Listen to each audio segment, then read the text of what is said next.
Badan Pengawas Pemilu Provinsi Gorontalo menggelar rapat koordinasi pengelolaan keuangan dan anggaran dalam rangka mensukseskan pengawasan pemilu tahun anggaran 2019.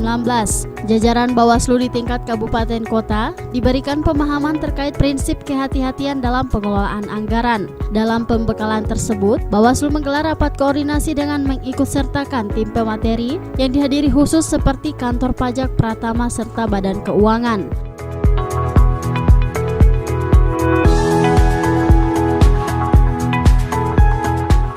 Diakui saat ini anggaran untuk pemilu yang dikelola Bawaslu hingga ke Panwascam terbilang cukup banyak. Oleh karena itu, Bawaslu membekali jajarannya di tingkat bawah agar berhati-hati dalam mengelola anggaran pemilu tersebut.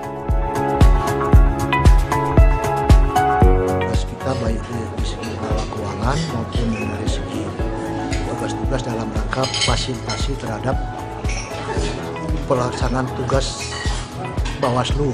Tugas-tugas Bawaslu kan bukan hanya bahasanya pengawasan, kadang-kadang terlalu sempit diartikan oleh masyarakat. Bawaslu hanya mengawas, padahal tugas Bawaslu kan bukan hanya di bidang pencegahan pengawasan, juga terhadap sidang-sidang. Nah, bahasa saya tadi, tusi Bawaslu beda dengan tusi DKPP yang outputnya bukan saya merendahkan DKPP, bukan berarti meremehkan DKPP ya. Tugas dia jelas outputnya adalah sampai kepada putusan-putusan sidang. Nah, sedangkan Bawaslu pencegahan terdiri beberapa pencegahan yang efektif di lapangan yang sulit diukur dengan indikator-indikator apa. Kemudian ada lagi penanganan pelanggaran. Kemudian ada lagi sengketa-sengketa. Kemudian ada lagi musyawarah terhadap peserta pemilu yang bersengketa.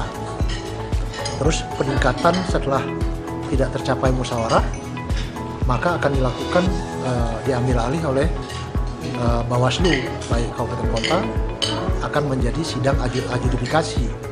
Nah, itu semua membutuhkan sinergi di sekretariat dalam rangka mendukung komisioner.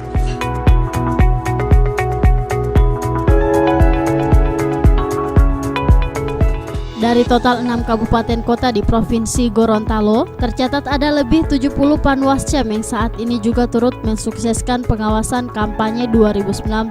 Penyediaan anggaran yang cukup, serta pertanggungjawaban dalam hal pengelolaan anggaran juga turut membantu mensukseskan pemilu 2019 dan Pilkada serentak 2020 mendatang.